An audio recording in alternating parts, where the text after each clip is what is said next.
Orange colour, এই কালারটা খুব ভালো লাগবে, অফার থাকবে, আমার ভালো লাগবে। ফাইনালি আমি এখন বসে পড়েছি পূজার বিয়ে টলি গোছাতে। ইয়েস, পূজা ব্যাগে টলিতে কি কি নিয়ে যাবে, টলি সব এনে ওকে রেডি করে দিয়েছি।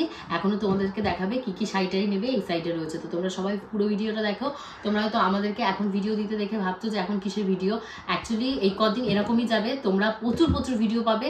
মানে মেন ভিডিও আমার যে ব্লগিং এর টাইম হলো ঠিক দুপুর দুটোই, তার পরপরই হয়তো তোমরা এই ভিডিওটা পেয়ে যাবে। কখন দেবো জানি না, ফার্স্ট আজকে থেকে দেওয়া শুরু করলাম। সবাই আমার পাশে থেকেও সাপোর্ট করো, আর পেজ বা চ্যানেল যে যেখান থেকে দেখছো আমাকে ফলো বা সাবস্ক্রাইব করতে ভুলো না। তাহলে চলো দেখা যাক পূজার ব্যাগে কি কি নিয়ে যাচ্ছে পূজার শ্বশুর বাড়িতে। এই যে এই শাড়িটা নেব, তার সাথে রয়েছে এই দেখো, এই শাড়িগুলো ভীষণ নরম, পরার জন্য খুব ভালো শাড়ি এগুলো। এই যে সব সময় যেহেতু শাড়ি পরে থাকতে হবে, তবে একটাই ভুল করেছে, আমি লাল কালার নেওয়া হয়নি। একটাই ভুল যে লাল কালারটা নেওয়া হয়নি, লাল কালারটা মানে একটু অ্যাভয়েড করেছি, কারণ এরপর তো সব লাল পরবো। তো এই যে একটা শাড়ি নিয়েছি অরেঞ্জ কালার, এই কালারটা আমার খুব পছন্দ হয়েছে। এই অরেঞ্জ কালারটার সাথে রয়েছে এই যে এই ব্লাউজটা, মা একদম পার পিকো করে সম্পূর্ণ রেডি করে, এই যে ব্লাউজ সব রেডি করে দিয়েছে যাতে আমার পরতে কোনো রকম কোনো অসুবিধা না হয়। তো এইটার সাথে নিলাম এইটা। এই যে একটা শাড়ি ইয়েলো কালারের সাথে পার্পল কালার, শাড়িটা ভীষণ ভালো লেগেছে আমার, ভীষণ সুন্দর। এটা একটা পিওর সিল্ক, একদম পিওর সিল্ক শাড়ি। এইটার সাথে রয়েছে এই যে ইয়েলো কালারের ব্লাউজটা, এই যে পাড়ের সাথে ম্যাচ করা, খুব ভালো লাগবে। এটা দিয়েই আমি ওই ইয়েলোটাও পরে নিতে পারবো, ইয়েলো কালারের শাড়িটা। তো এই যে এই একটা শাড়ি, 3 নাম্বার শাড়ি। এই শাড়িটা একটু ভালো শাড়ি, এই শাড়িটা আমি কিনেছিলাম কিছুদিন আগেই। তো এটা একদম নতুন শাড়ি, ভালো শাড়ি। তো এইরকম একটা ভালো শাড়ি নিয়ে রাখছি যদি এদিক ওদিক কোথাও বেরোনোর দরকার হয়। তো এই শাড়িটা আমি নিয়ে রাখছি। এইটার সাথে রয়েছে এই যে এই ব্লাউজটা, একদম সুন্দর করে একদম রেডি করা হয়ে গেছে ব্লাউজ। এই ব্লাউজটা এটার মধ্যে নিয়ে নিলাম, কারণ এইটাও আমাকে পরতে হবে ওখানে গিয়ে, যদি কোনো কোথাও বেরোই, এদিক ওদিক কারোর বাড়ি যাওয়া যাই থাকে। আর এই একটা নরম শাড়ি, এই যে এই একটা নরম শাড়ি মা দিয়েছে, এগুলো সব সময় ঘরে পরার জন্য। জানি এই শাড়িগুলো ঘরে পরার শাড়ি নয়, কিন্তু আমি পরবো, আমি সবসময় ঘরে পরার জন্য এইরকমই শাড়ি কিনেছি। কারণ মানে ওই একেবারে ছাপার শাড়ি আমার গায়ে না খরমরা করবে, তারপর আমি ম্যানেজ করতে পারি না। আমি এই ধরনের নরম শাড়ি খুব ভালো ম্যানেজ করতে পারি, তার জন্য আমি ঘরে মানে ইভেন আমি যদি পরেও কখনো ঘরে পরি এই ধরনের শাড়ি পরবো, একটু পার থাকবে, আমার ভালো লাগে। আমার একদম ছাপার শাড়ি খুব একটা মানে ইয়ে লাগে না, ম্যানেজ করতে পারি না, ভালো লাগে না বলবো না, আমি ম্যানেজ করতে পারি না। এর সাথে দেখো রয়েছে এই যে এই ব্লাউজটা, একদম ফুল রেডি। তো এইটা একটা নিয়ে নিলাম। টোটাল এখানে হলো 3টে আর 2টো 5টা শাড়ি হয়ে গেল নতুন। আরো রয়েছে এই দেখো, এই একটা হচ্ছে মাসলিন অর্গানজা, এটা হচ্ছে একটা নিচ্ছি যদি এদিক ওদিক কোথাও যাওয়ার থাকে, একটু এদিক ওদিক যদি বেরোই, এই একটা নিচ্ছি। এটার সাথেও ব্লাউজ রেডি হয়ে গেছে, এই যে এটার সাথে রয়েছে এই ব্লাউজটা, হ্যাঁ এটা মানে হাতাটাই একদম সেম কাজ করা। এই একটা নিচ্ছি। আর এই মাসলিন জামদানি, এটাও রয়েছে একটা, এই যে ব্লু কালারের, ওটা পিঙ্ক কালার, এটা ব্লু কালার, তাই না? ব্লু কালারটাও ভালো লাগছে বেশ। আর এটার সাথে রয়েছে এই যে এই ব্লাউজটা। এবার এইটা আমি নিয়ে যাব, মানে ক্যারি করবো না এখানে আমার, এরপর আর মানে এখানেও 2-3 দিন ধরে এখন অকেশন রয়েছে, আইবুড়ো ভাত ফাত রয়েছে দুটো, এখনো দুটো, মা একটা খাওয়াবে, কাকিমণি একটা খাওয়াবে, সেইখানে করবো কিনা আমি সেটাই ভাবছি। কারণ এখানে অনেকগুলো শাড়ি হয়ে গেছে, আমি তো ওখানে মানে থাকবো হয়তো 5 দিন কি 6 দিন, আমাকে আবার অষ্টমঙ্গলা এখানে আসতে হবে। তো এই শাড়িগুলো আমার জন্য মনে হচ্ছে এনাফ। তো এইবার নেব এর সাথে হচ্ছে পেটিকোট। পেটিকোট তো নিতেই হবে, কারণ পেটিকোট ছাড়া না আমি তো শাড়ি পরতে পারবো না। তো পেটিকোট এই যে নিচ্ছি, এই পেটিকোট গুলো আমি একটু চিকন কাজের পেটিকোট কিনেছি, কারণ এগুলো দেখতে ভালো লাগে। তো এখানে আমি প্রথমেই নিয়ে নিচ্ছি একটা এই যে ইয়েলো কালারের পেটিকোট, সবকটা আমার চিকনকারি কাজ করা পেটিকোট, এই যে একদম চিকনকারি কাজ করা পেটিকোট। এই দেখো পেটিকোট গুলো আমি নিয়েছি একটু ডিজাইনের। এই যে এই পেটিকোট নিয়ে নিচ্ছি, এর মধ্যে একটা লাল পেটিকোট, যেহেতু আমাকে বিয়েতে পরতে হবে, তো একটা লাল পেটিকোট আমি বাইরে রাখছি, কারণ বিয়ের দিন তো আমাকে পরতে হবে একটা লাল রঙের নতুন, এগুলো সব নতুন পেটিকোট। কারণ আর এটা তো আমি যেহেতু পরেই চলে যাব, এটা তো আমার কাছেই লালটা থাকছে, তো লালটা আমি আর আলাদা করে তোমাদের দেখাচ্ছি না, একটা ইয়েলো কালার নিয়ে রাখি। আর এর মধ্যে রয়েছে একটা অরেঞ্জ কালার, তো এই একটা অরেঞ্জ কালার নিয়ে রাখি। তো আমার বেশি লাগবে না, এই লাল, অরেঞ্জ আর ইয়েলো হলেই হয়ে যাবে। আচ্ছা গ্রিন কালার একটা রয়েছে, গ্রিন কালার আপাতত নেবো না আমি, গ্রিন কালার আমার এখন লাগছে না, গ্রিন কালার নেবো না।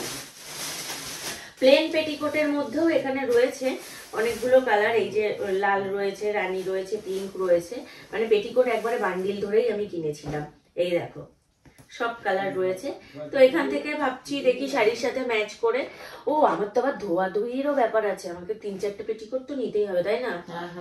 কারণ ধোয়া ধুইয়ের একটা ধোবো একটা পরবো এরকমই তো করতে হবে। তো তাহলে একটা পিঙ্ক নিয়ে নিই, আমি যদি এই পিঙ্কটা পরি তাহলে তো আমাকে এই হালকা কালারটা দিয়ে পরতে হবে না, এই হালকা কালারটা দিয়ে পরার জন্য এটা নিয়ে নিই। এই যে এই একটা পিঙ্ক নিয়ে নিই, এটা দিয়ে এই দুটো পরা হয়ে যাবে। তো এই যে একটা পিঙ্ক নিয়ে নিলাম, অরেঞ্জ যেহেতু এইটা নিয়েছি, অরেঞ্জ আর নিচ্ছি না, আর নেবো না, থাক এই তিনটাতে আমার এনাফ হয়ে যাবে। আর এই একটা লাল রঙের রয়েছে 4টে, তো এই হচ্ছে নিচ্ছি। তার সাথে নিচ্ছি এই যে একটা স্টোল, যেহেতু ওখানে ঠান্ডা ঠান্ডা ওয়েদার আছে, পাতলা স্টোল একটা নিচ্ছি। আর মা বলেছে একটা শল দেবে, শল আর একটা স্টোল দুটো নেবো, যখন যেটা যেরকম ঠান্ডা পড়বে। আর এই স্টোলটা খুব সুন্দর, এই মারও এরকম একটা আছে অলরেডি, সেম আছে মার। তো এই যে এই স্টোলটা যখন গায়ে পরবো তখন তোমরা দেখো কেমন লাগছে। আমাদের এই সাইডে তো শীত পড়ে না, কিন্তু ওইদিকে একটু পড়েছে, মানে খুব বেশি পড়েনি, বাট নর্মালি একটু পড়েছে। এই যে একটা লাল রঙের মা দিদি মা বলছে যেহেতু নতুন বউ লাল লাল রঙেরই এখন নিতে হবে সব। তো এই যে এটা লাল রঙের নিলাম একটা স্টোল। আর সব থেকে বড় কথা হচ্ছে এর মধ্যে রয়েছে হচ্ছে সমস্ত বিয়ের ব্লাউজ পত্র, এগুলো তোমাদেরকে এখন দেখাচ্ছি না, যখন যেটা পরবো তখন সেটা দেখাবো। এখন যদি দেখিয়ে দিই সবটা পুরনো হয়ে যাবে তাই না? যখন যেটা পরবো, মানে বৃদ্ধির সময় যেটা পরবো, ব্লাউজ, গয়না, শাড়ি, সেট সমস্তটা তোমাদের সুন্দর করে দেখিয়ে দেবো। প্রত্যেক কটা আলাদা আলাদা করে ক্লোজ শট নিয়ে দেখিয়ে দেবো, এখন দেখাবো না। তার সাথে নিচ্ছি এই যে আমার একটা হেয়ার ড্রায়ার নিতে হবে, কারণ ওখানে গিয়ে যেহেতু ঠান্ডার ওয়েদার আমাকে শ্যাম্পু করার সাথে সাথে চুল শোকাতে হবে। নিলাম হচ্ছে আমার একটা বডি স্প্রে, যেটা না হলেই নয়, মানে নিতেই হবে, একদম মাস্ট। নিলাম একটা ময়শ্চারাইজার, এই যে আমার সেটাপিলার ময়শ্চারাইজার, একটা ব্রাশ, আমার ব্রাশটা আমি ক্যারি করছি, স্বর্ণর ব্রাশ স্বর্ণ ক্যারি করবে, কারণ ওটা স্বর্ণর বাড়ি, ওখানে স্বর্ণর ব্রাশ অলরেডি আছে। আমার ব্রাশটা আমি ক্যারি করছি। ইমা এই ব্রাশটা টুনটুনি দাঁত মেজেছে। আমি জানি না, ওই করে আমি ভেজা ভেজা দেখে ভাবছি কি হলো, বাচ্চাটা দাঁত মেজে নিয়েছে এই ব্রাশ দিয়ে। এই মামা ডাকিস না, এখন লন্ড বন্ধ কর, তুই পাগল হলি, তাড়াতাড়ি কর। তুমি এই ব্রাশটা দিয়ে দাঁত মেজেছো কেন?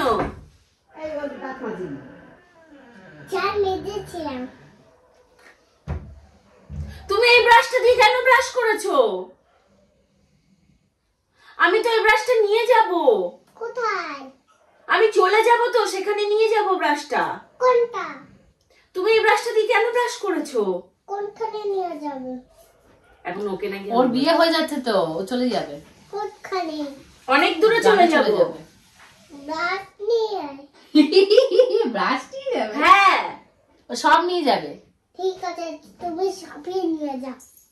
তাহলে তুমি আমার এই ব্রাশটা দিয়ে কেন ব্রাশ করেছো? যাও তো। যাও তো, এখন ব্যস্ত, মোবাইলে ব্যস্ত তো। তো এই যে এই ব্রাশটা নিচ্ছি, এই ব্রাশটা একটু আলাদা কোথাও রাখতে হবে, সাইডে রাখি। এরপরে নেব, এর মধ্যে আমার এখনো ঢুকবে হচ্ছে একটা সবসময় পরার জুতো ঢুকবে, এবং হচ্ছে আমার ঢুকবে হলো চিরুনি ঢুকবে, আর মেকআপের জিনিস ঢুকবে। তো সেগুলো আমি এখন আর ঢোকাচ্ছি না, যেগুলো যখন যাব তখন নেব। আর এইটা এখন নিয়ে রাখছি, এটা হচ্ছে একটা আমার ফেস ওয়াশ, কারণ এগুলো লাস্ট মোমেন্টে মনে থাকবে না, কিন্তু আমার মেকআপের জিনিসটা মনে থাকবে, কারণ সেই মুহূর্তে রেডি হয়ে সেই মুহূর্তেই ঢুকিয়ে রাখবো। তো চলো, এখানে তো আর আপাতত কিছু রাখছি না, আর তো যে সমস্ত জিনিসপত্র নিয়ে যাব। আর শুধু ময়শ্চারাইজার নিচ্ছি, তার কারণ হচ্ছে একটা লিপ বাম নেবো, শুধু লিপ বামটা নিয়ে নেবো আমি, কাল পরশু এটার মধ্যে ঢুকিয়ে নেবো। আমি যেটা দিয়েছিলাম ওটা নিব, ওটা ভালো। হ্যাঁ ওটা কালকে ওই ফ্ল্যাটে নিয়ে আসবো, কালার আসবে, কালকে ওখান থেকে নিয়ে আসবো, ওটা যেহেতু ফ্ল্যাটে রয়েছে। আর হচ্ছে শুধুমাত্র ময়শ্চারাইজার আমি মুখে মাখি, আমি মুখে আর কিচ্ছু মাখি না। তোমরা অনেকেই জানতে চাও দিদি তুমি কি মাখো কি মাখো, আমি কিচ্ছু মাখি না মুখে, শুধু ময়শ্চারাইজার কোনোদিন ইচ্ছা হলে মাখি, শীতকালে কোনোদিন ইচ্ছা না হলে মাখিও না, কিছুই মাখি না আমি, শুধু প্লেন ফেস ওয়াশ দিয়ে মুখ ধুয়ে রাখি। তো এই হচ্ছে মানে ব্যাগ আপাতত গুছিয়েছি, এর মধ্যে আর টুকিটাকি যদি কিছু মনে পড়ে সেগুলো তো অবশ্যই নিতে অনেক কিছু হবে। আছে সেগুলো হ্যাঁ, নিতে হবে। স্টোলটা যেমন নিয়েছি, শালটা নেবো একটা লাল রঙের একটা শাল নেবো, এর মধ্যে সোয়েটার নিচ্ছি না কারণ শাড়ির সাথে সোয়েটার একদম ভালো লাগবে না, তাই না? তুই বল, নতুন সোয়েটার গায়ের মধ্যে চাপিয়ে দিলে ভালো লাগবে। তাহলে এইভাবে একটা শাল নিয়ে নেবো। অ্যাকচুয়ালি আমার ইচ্ছা ছিল ওই যে সাইড থেকে একটু ফার ফার দেওয়া যে শালগুলো স্টল টাইপের, ওটা আমার কেনা হয়নি, সময় পাইনি। স্প্ল্যানেডে এই লাস্ট দিন যখন গেলাম ওটা আমি আর দেখিনি, না ওটা আমি নিতাম। যাই হোক, এই ছিল আজকের ট্রলিতে। কেমন লাগলো ভিডিও অবশ্যই কিন্তু কমেন্ট করে জানাবেন। আরো ভালো ভালো এক্সাইটিং ভিডিও আসতে চলেছে, সবাই পেজের সাথে জুড়ে থাকো, পেজটা ফলো করে নাও ঝটপট করে। বাবা পূজার ট্রলি গোছানো শেষ হলো। হ্যাঁ, ওই তো চলছে। এই যে পূজা দেখেছে ট্রলিতে এই সমস্ত জিনিসপত্র নিয়েছে, এখনো কিছু বাকি আছে। তো ট্রলিটা গোছালো বলে আমি ভাবলাম যে ভিডিওটা করে রাখি, আবার কখন তোমাদের সাথে শেয়ার করবো, তোমরা শর্টসের ভিডিওতেও পেয়ে যাবে। তো কেমন লাগলো ভিডিওটা অবশ্যই কমেন্ট করে জানিও। এরকম আরো ফাটাফাটি আরো মজাদার ভিডিও কিন্তু এরকম মেন ভিডিওর পাশাপাশিও আসবে ব্লগ স্টাইলে। সবাই কিন্তু পেজটিকে সাবস্ক্রাইব করতে ভুলো না। Bye bye.